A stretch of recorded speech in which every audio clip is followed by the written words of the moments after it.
Good afternoon. My name is Leslie Parkins, and I'm the Assistant Vice President for Civic Engagement with the Duke Office of Durham and Community Affairs. I'm thrilled to have you all here for today's Lunch and Learn event for the Community Scholarship Collaborative. These sessions are meant to bring together scholars and partners from the community and campus to learn from one another and to share expertise and lessons of partnership and impact. The goal of the collaborative is to deepen our individual and collective understandings and approaches for academic and community collaborations. And the collaborative also represents partners across campus who are dedicated to further cultivating and strengthening our knowledge and practice in community engaged scholarship. Those partners include Duke Service Learning, the Social Science Research Institute, Duke Faculty Right, the Forum for Scholars and Publics, Duke Global Health Institute, Clinical Translational Science Institute, and Duke Civic Engagement. On behalf of all of the partners who support the collaborative, we are so glad you joined us today. I would just like to quickly introduce my colleague, Liz Shapiro-Garza, who in addition to serving as an Associate Professor of the Practice for Environmental Policy and Management, is also the Faculty Director for Engaged Scholarship with Duke Civic Engagement. And Liz will help facilitate questions following today's presentation. And I am delighted today that we will hear from Camryn Smith and from Jowers to learn more about their partnership and community engaged scholarship.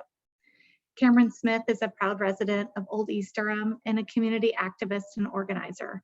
She has been serving in place-based development work for over 18 years, both stateside and abroad.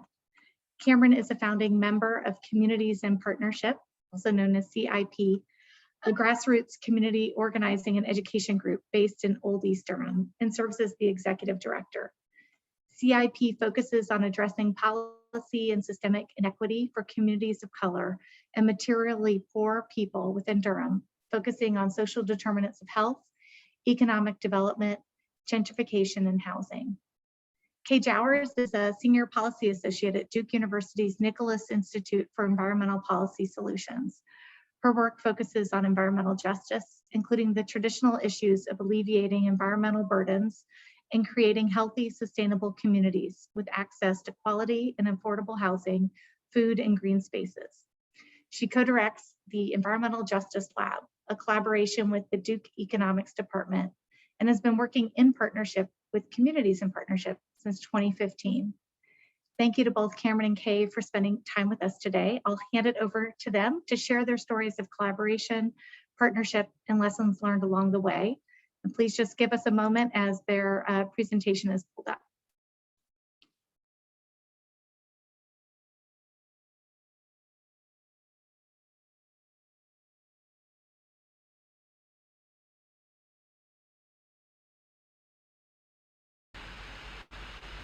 All right, can everybody see their slides now?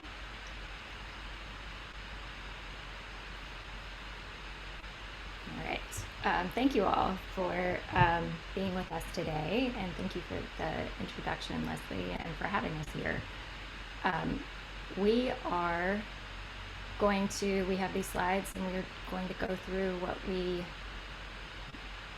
use as principles for just collaboration, and as we go, hopefully just tell stories about how our collaboration has worked over time and how we address these various issues. I'm going to start by giving Camryn an opportunity to introduce the collaboratory team and the CIP team that is a part of our partnership. Thanks, appreciate it. Good afternoon, everyone. My name is Camryn Smith, and I'm one of the co-founders and the current executive director of Communities in Partnership. As Leslie Perkins has told us earlier, I am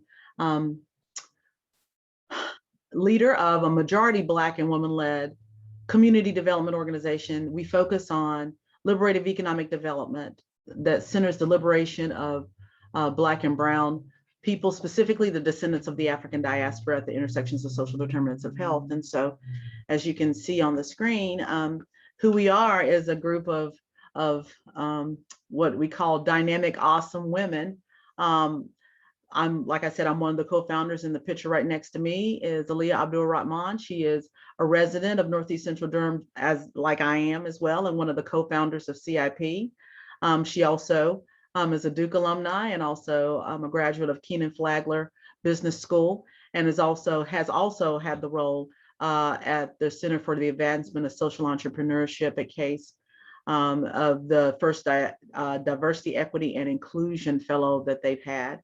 And then down below, we have Jen Zuckerman, who's also Special Projects Director at the Duke World Food Policy Council. And then next we have Dr. Danielle Spurlock, who is an assistant professor at the City and Regional Planning Department at UNC Chapel Hill. And then of course, Dr. Kay Jowers is at the Nicholas Institute, or the Duke Environmental Justice Lab at Nicholas Institute for the Environment at Duke University. Hi, Camryn. Oh, never mind. Sorry. We weren't seeing the slides, but now we do. Oh, okay. Okay. So I didn't know. And so we kind of began this journey, as Leslie had said, back in 2015. We were introduced actually by Dr. Henry McCoy, who is actually a professor at the business school over at North Carolina Central University, in the Graduate School of Business, and was introduced to them in terms of having some very similar wants and outcomes, and how our whole journey has been a collaboration, or the new terminology, collaboratory, of seeing how we can actually infuse practitioner-based ideologies and resources, and the ways that we do things with actually people that are actually doing research and are studying or are adjacent to research institutions. And so this is actually the way we have kind of formulated it, has been quite different over the years than your traditional CBPR methods. And so we'll get into that a little bit later. I'm going to turn it back over to Kay for her to introduce the other side of our collaboratory relationship.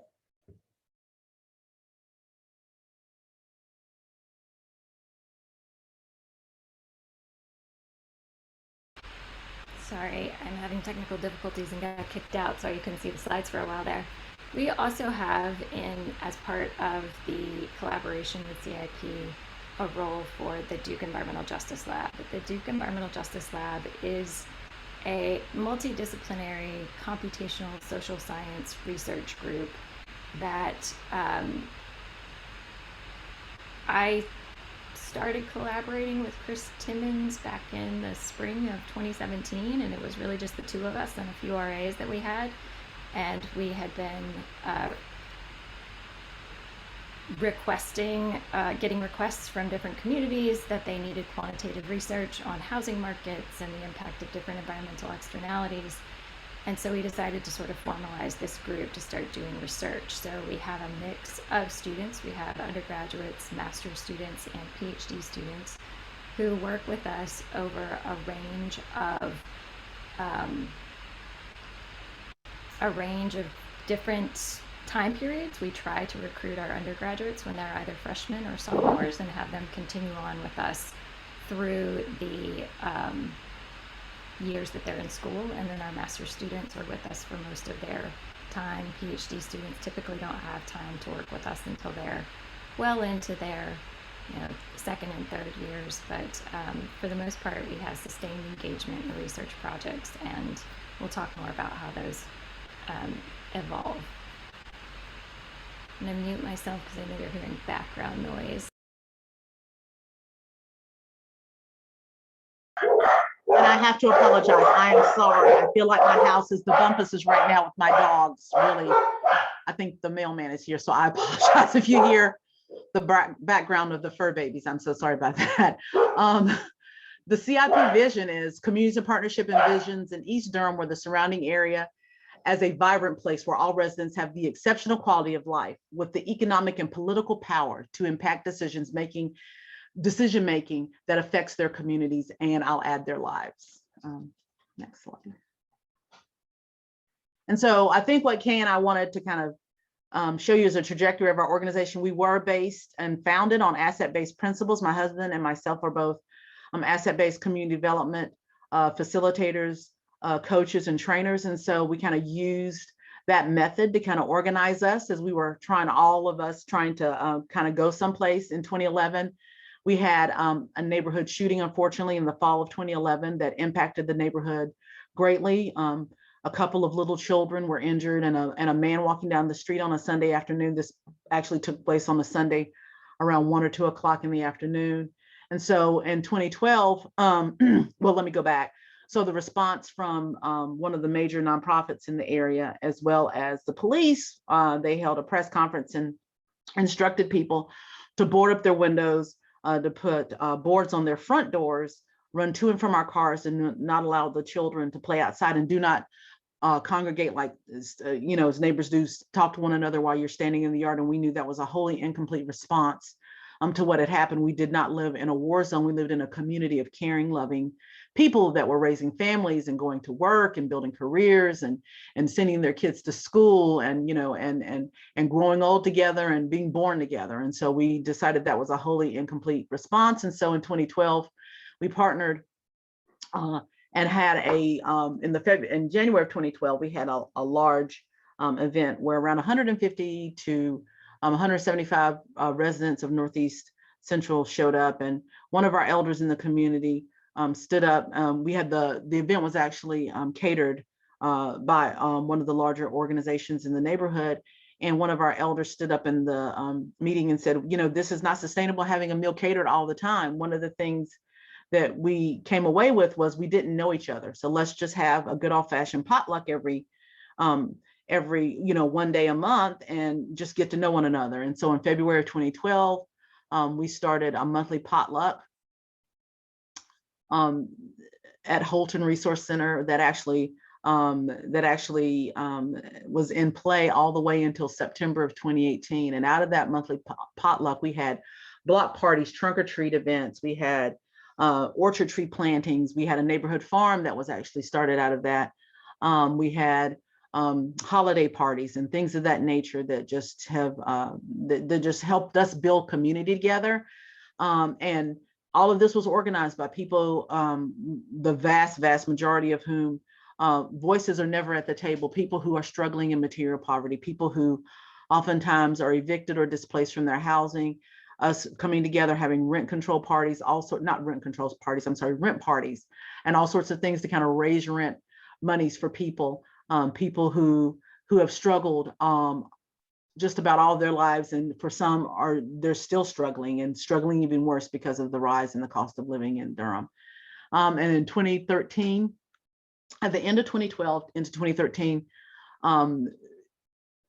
we started really honing in and sharpening our racial equity skills. So we started attending Racial Equity Institute trainings, and over the course of time, over those 3 to 4 years subsequent after, in 2013, 2014, 2015, 2016, probably sent around 50 to 60 of our folks through that training. A lot of our folks are still really connected. We are connected to the Organizing Against Racism Durham group. I'm the co-chair, and we have some community members actually that are on the board of that organization, as well as helping out in logistics and things and planning. And so that was really important for us to actually understand why our communities were situated the way that they were in terms of a historical narrative and context, as well as the cultural dynamic, and also in terms of the psychosocial dynamics that come out of internalized oppression, people who have been intentionally and systematically divested from. And then we began with town hall meetings in 2015, specifically to address some of the huge gaps and missteps at the then Mayor's Poverty Reduction Initiative.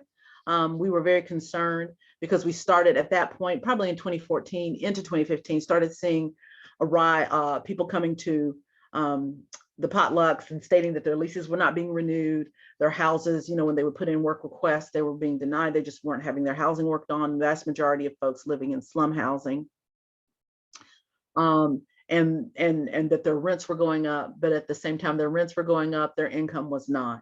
And so part of what we were fearful of with the Mayor's Poverty Reduction Initiative was they had a goal of actually increasing the income of communities within the census tracts in our neighborhood that were the most quote unquote blighted and stressed. And our concern, specifically my husband's concern, was that he stated time and time again in these meetings is if you do not have a way to actually measure who is currently here, then all you have to do is displace poor Black and brown people and move in wealthier people. And you can actually increase reach your goal through basically gentrification, which has a huge racialized component. And so that's part of when we started really getting to work. And then we also had some issues with food system sovereignty in terms of people not being able to have access to food, period.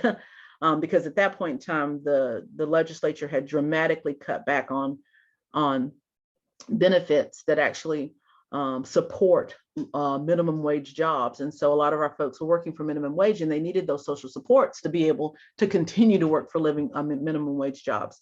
And so those were cut. So we were having people who didn't have enough food, more or less healthy food.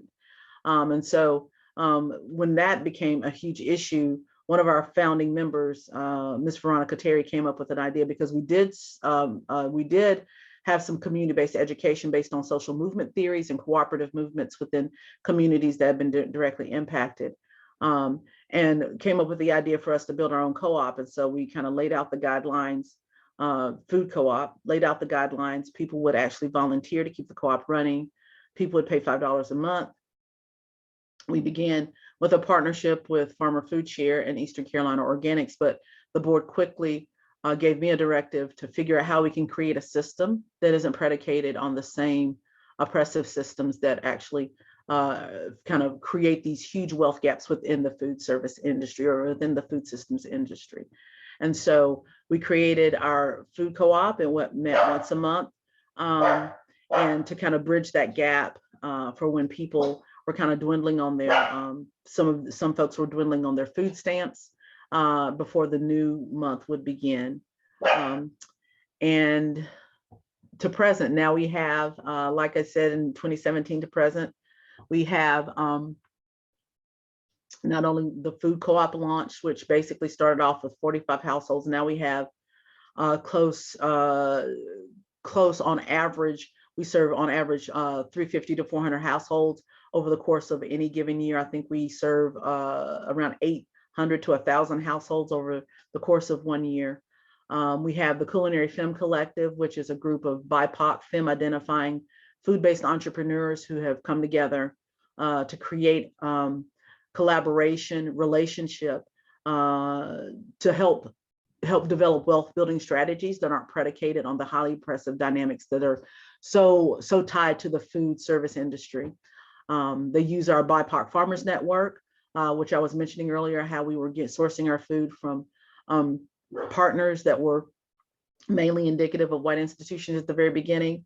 We were blessed to be able to hire our food services director, Jory Bryant, who is a chef in his own right and also a farmer, also a descendant of Stagville. And so this community is a part of his world. He grew up in this neighborhood. And so we went from having 4 to 5 Black and brown farmers when I was actually trying to organize everything, to Jory actually skyrocketing our farmer network to over 50 Black and brown and indigenous farmers that we actually source our healthy and local food from. And our food is on par with anything that you can find that our community is actually able to benefit from at Whole Foods, at Durham Co-op. And then we have the East Durham Farmers Market, which is an additional opportunity. We knew that since the co-op was highly subsidized and somewhat rooted in a charity model, that we would have to figure out a way to make it more sustainable and have a market-based construct to it. And so we created the East Durham Farmers Market, where people are able, we wanted it to be face-to-face and have an open air market feel, but COVID hit. And so that kind of, we had to take a different route because we don't want to put people's lives in danger yet again. We believe in science and not listening, and we don't believe in not listening to our public health officials. So we decided to have more of like a food box component, where people were able to buy a box of fresh and local produce where they could drive up and we could actually put it in their car safely.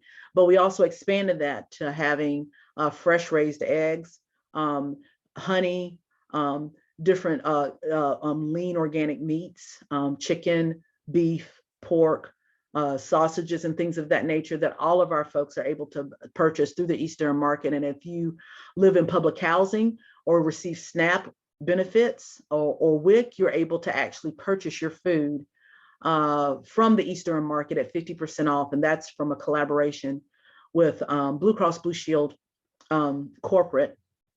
and the Durham Farmers Market and Raffi. And so we're really grateful to be able to continue that program, but that was our first corner into having a subsidized market solution. We know that people do need to be fed, because right now people are really, really hurting. But if we do not figure out a way to actually pivot more and more from charity to justice, then we're always going to be feeding people, and that is not sustainable, and neither is that the best way to go about it. We believe that charity is a wholly incomplete and oftentimes painful, traumatizing, and violent response to justice in a lot of ways. So next slide.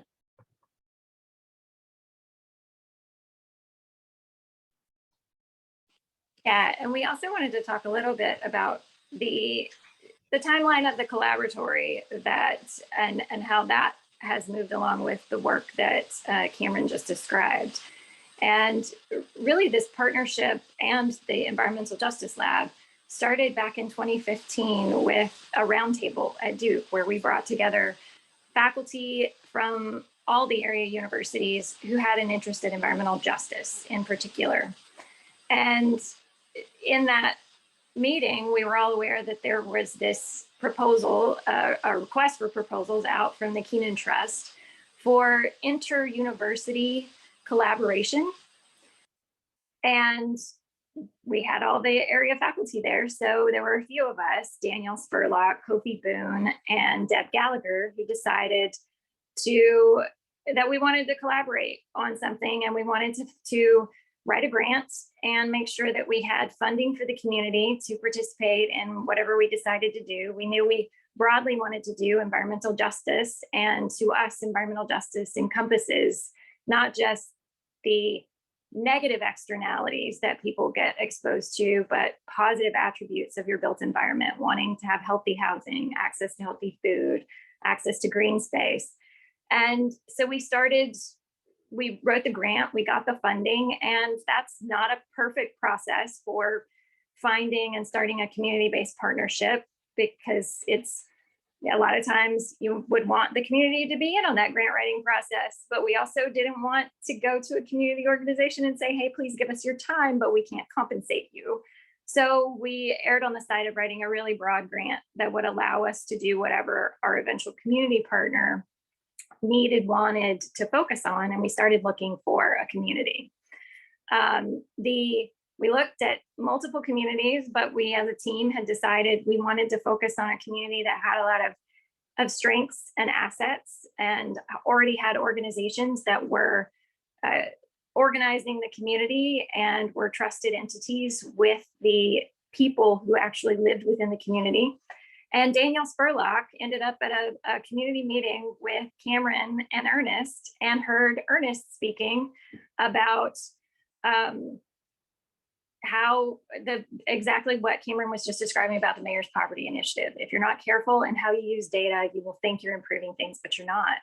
And so Danielle said, I like those people, and approached afterwards. And luckily enough, Communities in Partnership were interested in partnering with us. So we started out in 2016 doing town hall meetings where we were prioritizing things the community wanted to work on. We used community mapping techniques where the community identified issues, and that both assets and issues that they wanted addressed within their community. Kofi Boone used workshops where it's actually the community members picked a few areas in the neighborhood that they wanted us to see, and took us on a tour. So to show the research team, the academic partners, what was happening in their neighborhood. And then we had Deb Gallagher did a photo voice project with some of the students from Marine Joy, a charter school in the community.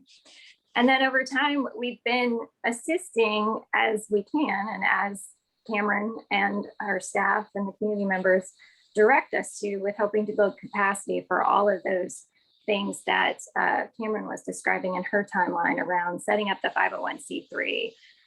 We started, and this is primarily Danielle Spurlock, a community survey where, a lot of the data that is available to communities, it may not actually be in the same geographic definition. If we're focused on census data, census blocks and census tracts don't necessarily follow neighborhood lines. And so CIP started their own survey where we go door to door with a statistically valid sample asking questions about food justice, housing justice, health, social determinants of health. So we had the first wave of that in 2018 and should have had the second wave in spring of 2020. And you can imagine what happened there.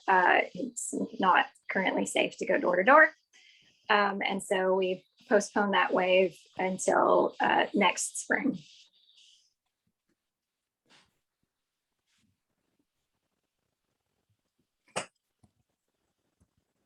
This is just a definition that of community engagement, a really general definition about from the CDC about what community engagement really is, and that it's a process of working collaboratively with groups of people affiliated by geographic proximity, special interest, or similar situations.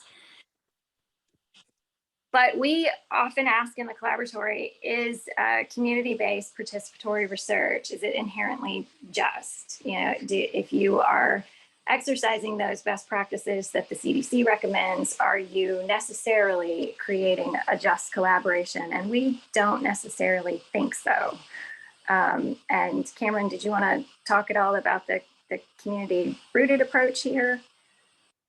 Yeah, so Dr. Spurlock and myself actually were picked to be a part of a cohort up at the University of Michigan where they have their CBPR scholars initiative where they have a research partner come in with a community partner. And we spent a week up there with some of the best CBPR folks and quickly found that the way that we do things is very different in a lot of respects, even than the best practices for the CBPR methods. And so what we started at that point, it put us on a trajectory to looking at how we as CIP have actually created our own methodology.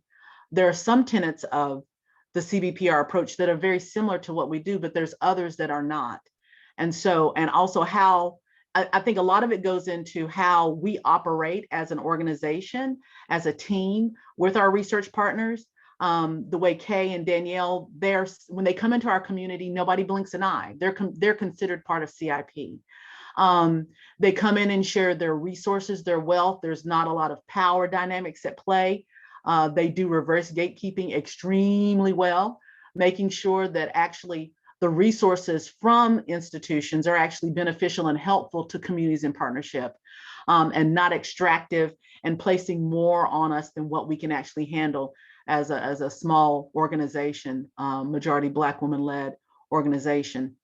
And so from that, and also a partnership that we have had at CIP with the late Mary Ann Black's office, through Healthy Durham 2020 with Dr. Eugene Washington, they asked me to come up with to help with some breakout sessions and them formulating a strategy to include more community voices in the planning that they were doing in Healthy Durham 2020.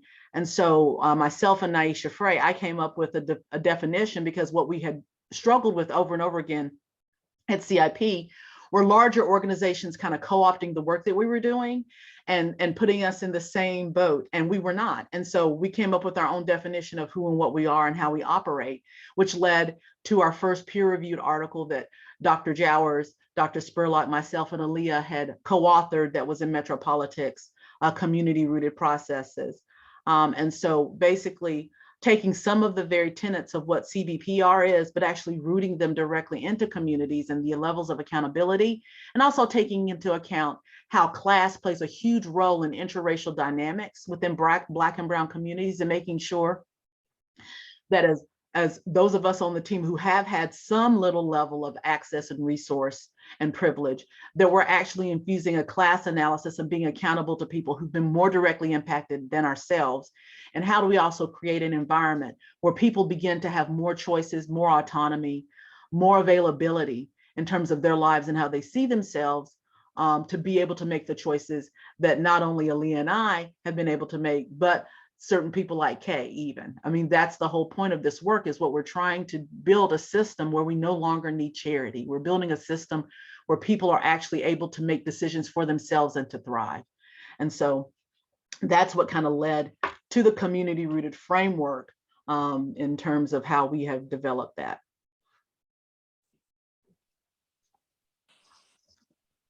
And then just some of the things that we think about in that community rooted framework and in how we continue to collaborate across different research projects is, who's initiating the research project? Is it the university or the community? Are we identifying our partners from a deficit model or an asset-based approach? How are we approaching funding? How are we approaching the amount of community participation, student participation, research question or problem identification, and then research and data justice issues?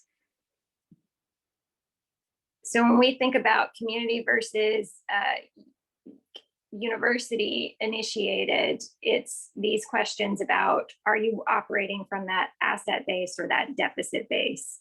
And Camryn, do you want to go through what the real differences are? Yeah, so part of the struggle, I think a lot of times when organizations like ours work with large scale institutions, especially a powerhouse like Duke or the University of Michigan or UNC, oftentimes what the researchers or what the departments or what the department heads have deemed what the community needs is what's placed on the table. And so when Kay and Danielle came to us, there were a couple of things we were like, we're not trying to navel gaze. We're trying to actually create some outcomes. We don't want research for the sake of research. I think that's also has some violence attached to it in terms of having power and knowledge and not using it for the betterment of humanity. And so everything that we tackle in CIP is based from us listening to our communities, us living in the neighborhood and the community, from Kay and Danielle and Kofi when he's able, showing up at multiple community events, talking to the neighbors, getting to know folks, and asking them what is it that they're seeing? How are they seeing the landscape change in Northeast Central Durham? Where are the issues that seem to crop up? And a huge part of our focus that has come from this is also, I have to give just a shout out to the late Cynthia Brown as well, who actually trained us a lot in, and you're going to see some of the work that she introduced us to many, many years ago in terms of Sherry Arnstein's The Ladder of Citizen Participation, and how that really opened our eyes as a team as to why we were situated in the situations that we were in, and how we really need to look at our strengths, and how we really need to live out the fact that if we do believe that people most directly impacted have the keys and the answers to their own liberation, how do we operationalize that? And so, asset-based methods of building on what's already present. And the next one is very true. It may lead to new or unexpected responses, especially in terms of how researchers are seeing things, because if they're not rooted in the context of the community, a lot of this is foreign to people when they don't have it in their day-to-day sphere or in the day-to-day life that they live. But listening to people that are actually on the ground and actually doing the work. So Kay has heard me say this 50 million times. What we are doing is not working. We've gone from just not working to failing abysmally at this point, because COVID has brought in so many unexpected negative components into our day-to-day lives. And then especially in terms of Durham, the train is about to speed up really quickly because we have very, very high capacity, very wealthy, very fast-paced, fast-moving, highly technical businesses moving into Durham. And we're looking, and I'm going to say this here again, I've said this in multiple spaces, we are looking at the potential largest wholesale displacement of materially poor, working class, Black and brown people in the history of Durham. And that to me would be very sad.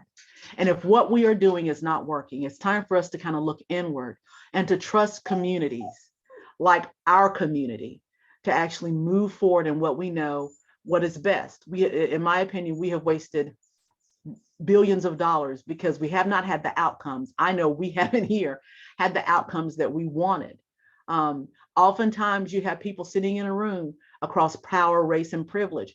And especially in cities like Durham, people want the same outcomes, but how we get to that oftentimes is very different. And people default to what they're comfortable with, which is the same power brokers with the same ideas, doing the, moving the chess pieces around the table in a different way. Well, we're saying chess is not working for us. We need something different.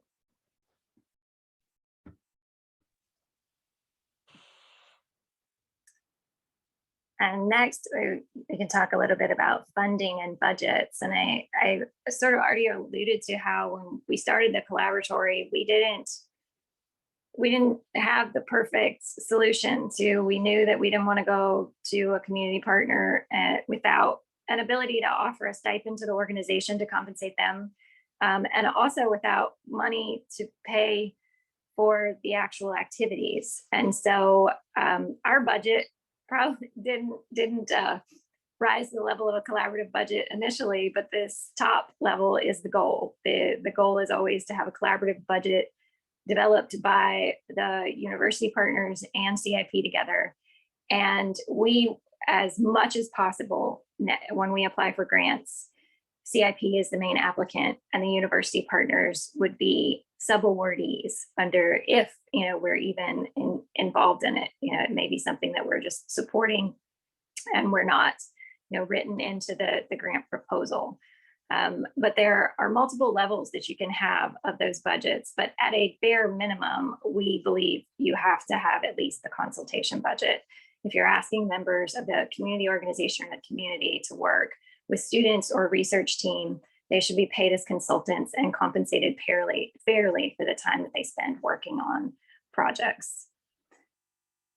There's also the amount and range of community participation to think about. And we've probably all seen some of these, and Camryn alluded to this. This is Arnstein's ladder.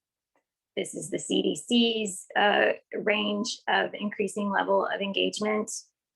And I'd say in the collaboratory, we started somewhere between involved and collaborative, but today we really have the shared leadership where CIP, Camryn and her staff have the final decision-making authority over most of what we do. Now in the EJ Lab, and the reason I bring the EJ Lab in is the work that we're doing through the small grant that we've received through this program, is that we are bringing some work that the EJ Lab has been doing to support CIP on gentrification and displacement. We're bringing in questions of food justice and food security. And the EJ Lab has not traditionally been direct, our students are not directly engaged with the partners. We take an approach that is more community adjacent, in which I am generally the bridge to CIP. Sometimes my collaborator, Chris Timmons, the co-lead of the EJ Lab, sometimes he is the bridge to the organization, but we don't necessarily have the students meeting directly with the community partners. With this, we wanted to try something different where most of our research questions are co-created with CIP, and we have found that our questions about gentrification and displacement have gotten much more nuanced and richer for that collaboration and having the perspective of the lived experiences of the community members. So we wanted the students to have that experience too. So we're trying to become more collaborative through this process. When we think about the range of student participation, Camryn, do you want to speak to your range of experiences with students from the different universities? Yeah, I can. I mean, we have had good. It's a mix. It's been some students that have been absolutely awesome. Actually, our first student that Duke Chapel placed with the oh, I forgot the name of the program that's over there where they actually place the students. They live the Pathways program. Pathways. Yeah, Pathways House. So actually, back when we subsumed another community organization that was actually founded by a coalition of white faith leaders in Durham, Real Durham, we actually had our first hiree to work the summer for Real Durham from the Pathways program. And then that became a full position that we actually had. So, and to this day, Rachel is still involved in some way, shape, or form in CIP. And so that was just one of the most salient ones, examples I can. It oftentimes it takes people knowing CIP and how they can match up students. that have a racial analysis, have a class analysis, understand the nuances of being in communities like ours, and understand that the best way to work in this is to form relationships, and to get to know the people in the community, and to go day by day. And so that we have had a great fit. And then we've had some that have been like, we're kind of scratching our head a little bit. But we've been blessed, I think, to not have a total disaster, simply because of the partners that we have are always looking out for us, and they know us so well, I think, to this point. Nobody can ever guarantee anything. No one can ever guarantee. But we have been very blessed with our partners at both Duke and UNC in terms of the overall benefit. And I think it's because Kay and Danielle have done such a good job of vetting students who are ready to actually come into this environment and would feel comfortable here, right at home, and are able to kind of use their race and class lens, and also that superb training they're getting at those institutions of higher learning to help CIP build its capacity. So yeah. And I'll say that we tend to, when we have a lot of student engagement, so actually some of the students that are engaged with CIP and are on the call today. So thank you all for joining. We have in the past tended to make sure that students have opportunities. Like when we were doing the community survey, we may create teams of students who are going out, always with a community member, to knock door to door and get those surveys implemented. We may have students who are more deeply engaged in research projects and helping out, but for the most part, where we get the breadth, a lot of student engagement is when we have those kinds of activities going through the community. And in that way, we try to, because Danielle is generally sort of administering the survey and running the process, we can make sure that the burdens that sometimes come with student supervision. I mean, we're the ones who have the educational mission within the universities, that we're making sure we're not putting that on our community partner, that we're as much as possible remaining the supervisor, the support for those students.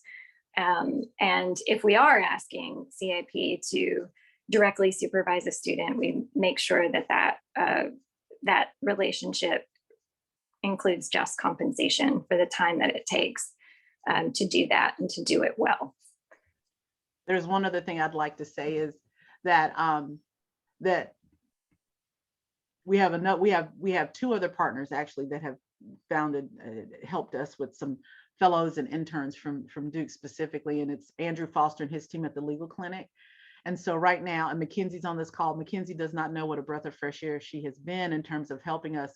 We love it when we call ourselves the badass women team, is what we call ourselves. And so I feel like we have grafted in Mackenzie in that, because she has just been phenomenal. Andrew's team has been working with us for the past couple of years, and it has, in so many ways, have they protected us as an organization and challenged us and helped us to not only be true to who we are, but also rooted in our context of our community.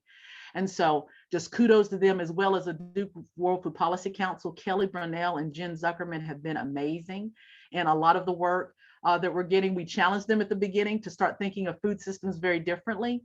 And, and the students that they have brought through, and along with Aaron at Case, has just been a phenomenal, but they all have come with the lens of listening, of learning as well, us seeing us, we're on a learning journey together. It's not just us teaching them, it's them teaching us as well. It's a mutuality in that, or a reciprocal process.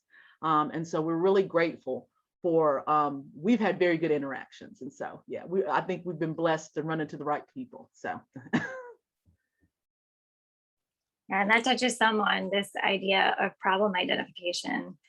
One of the things that is often mentioned in the environmental justice literature is that communities want us to, as researchers, move beyond just problemification, just identifying and documenting the problems, and be more solution oriented.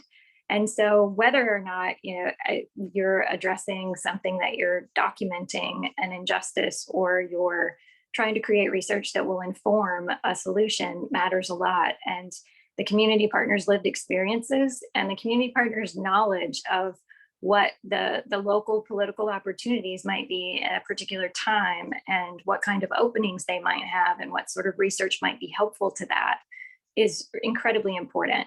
It's also really important, and I think this is one of the places where it helps that I am within a center or institute on campus, is that what the kind of research that might help with furthering that political opportunity and allowing the community partner to take advantage of that is not necessarily always what is going to get someone placed in a high profile, highly cited peer-reviewed journal. Sometimes it is very applied, and it's, maybe the contribution has been made to the literature already, but the analysis needs to be done. The analysis was done in a different geography, but CIP needs it for Durham or for North Carolina, or one of our other partners does. So we're very careful to make sure that our research questions are always responsive to those kinds of needs.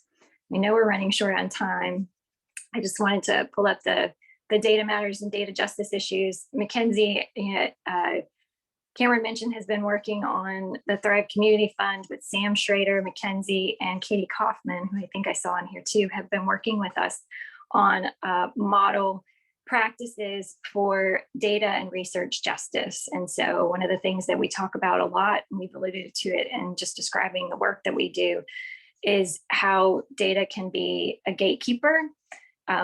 We didn't identify CIP and East Durham as the community we wanted to focus on by going and finding census data that would tell us this was a poor, predominantly Black community. We identified it by what I just described, kind of going to community meetings and looking around for a community that had some good, trusted entities and partners.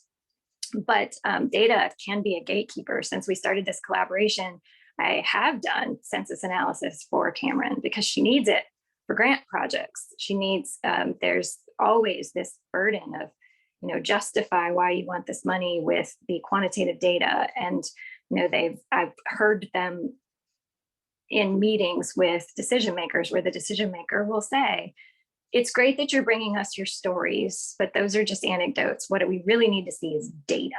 So data can be a gatekeeper, both with decision makers and philanthropy. It can be a burden, all of the requirements that philanthropy places on organizations. And data can be weaponized in the ways that Camryn has alluded to. Sometimes even just doing things on how many vacant lots there might be, or the energy efficiency of houses, and making that data democratized, that gives real estate prospectors the ability to come in and target a community that's already experiencing gentrification, displacement, and higher home values and taxes and things. And so with the work that we're doing with Andrew's student attorneys that I mentioned previously, is really trying to implement, to articulate on paper some of the practices that we've been implementing through the past 6 years of collaborating, and look at these other models and ways of creating data and research justice, so that we are making sure that the community's needs, challenges, and strengths are in the forefront, that we're being representative of the community, and that we're giving over data sovereignty, that if there's data collected in partnership with or by the community about their community members, that is controlled by the community. And so treat data in ways that promote self-determination. And I think we went 1 minute over what you wanted, Rachel. But no, you can answer questions. Thank you. No, that's fine. I'm sure there's a lot more to say too. So I apologize for cutting it off here. Camryn, Kay, thank you so much. There's really so much to take away from this, but also so much to discuss. We only have 10 minutes, unfortunately, but I would like to open it up for questions. You can either ask the question in the chat if you'd like to, especially if you're having trouble with audio, or you can raise your hand as Esco did. If you can go down to the bottom of the Zoom screen, and under reactions, you are able to raise your hand. So you can ask a question that way as well. Esco, why don't you go ahead though? Thank you so much, Liz, and huge thank you to Camryn and Kay for this really great conversation. A lot that I'd love to kind of think about more. But I have a question for the two of you, and then also, something if other folks here want to pitch in on. So I feel like individuals and organizations are still kind of caught up in the systems that they exist in. And as far as from a research perspective, I'm curious if anyone has thoughts on, what kinds of incentives or criteria professors and researchers are held to that could either support or detract from a lot of the great insights that you had around research. And what could a group of folks like us who are sensitive to these kinds of things say to Duke or say to other institutions to say, hey, is there a way that we could bake in this thoughtfulness into the process by which researchers are evaluated? And kind of similarly, I'm familiar with, applying for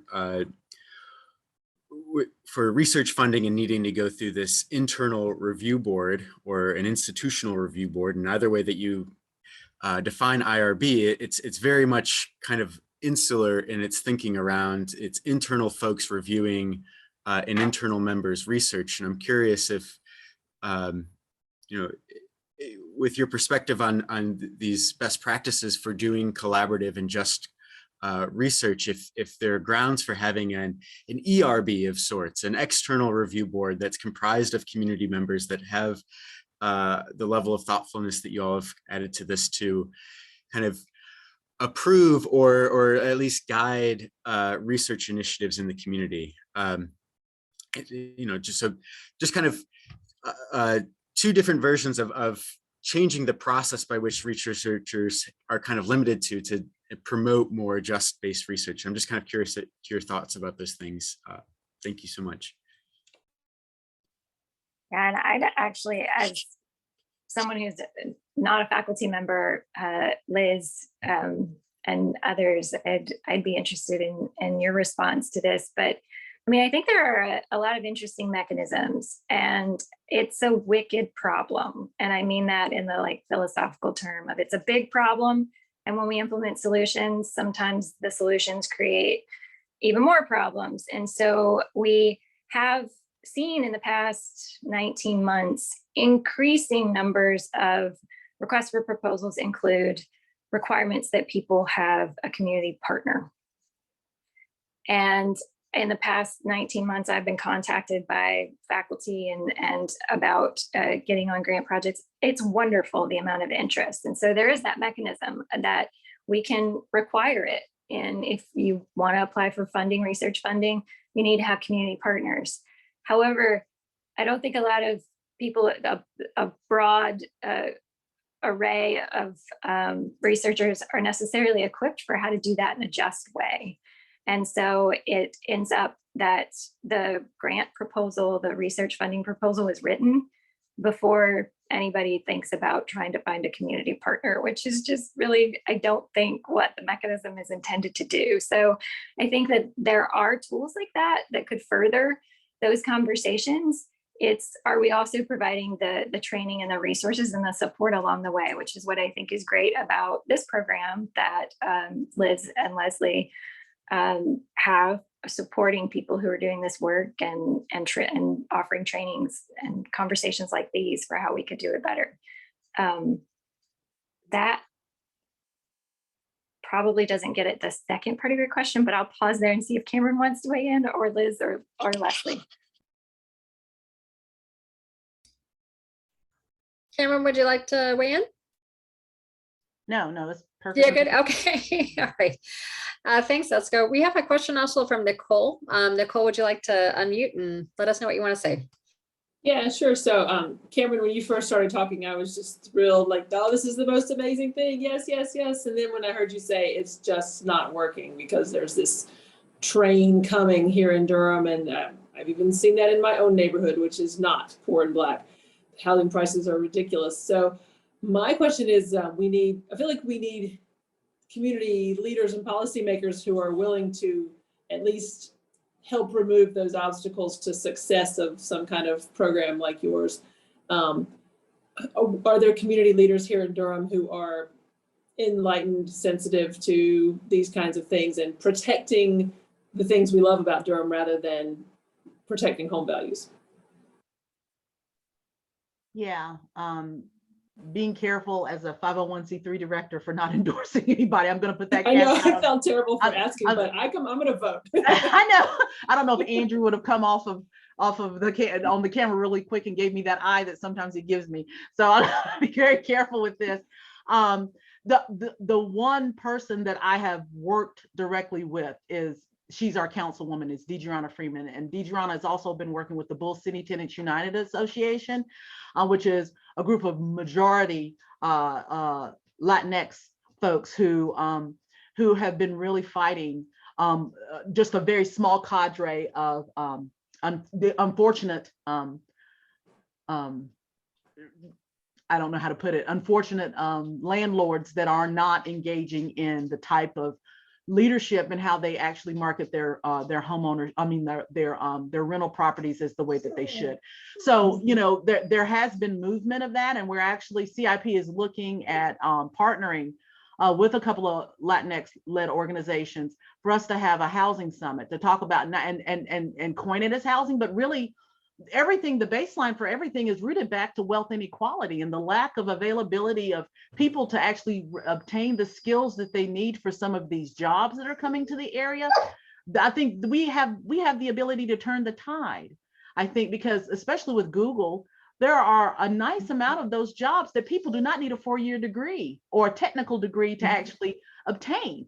And if you could actually take their certificate program and have that credential and a couple of other credentials to hold it up, you know, at Durham Tech, you could be walking away with a $60,000 to $80,000 a year job with benefits.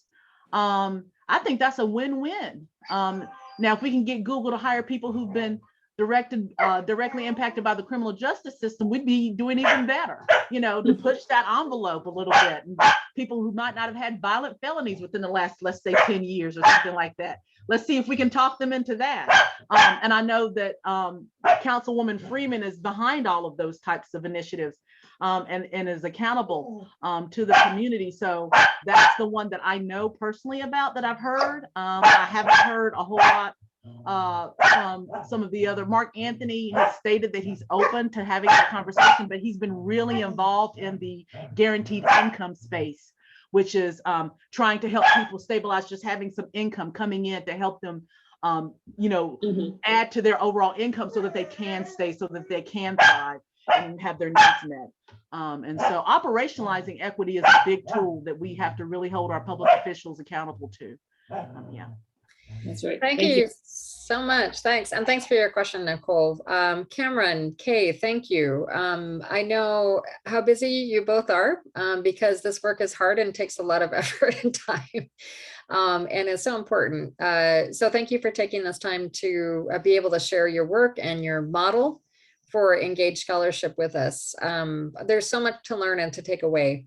I would encourage people, we put in the chat the links to Communities in Partnership and also the Environmental Justice Lab.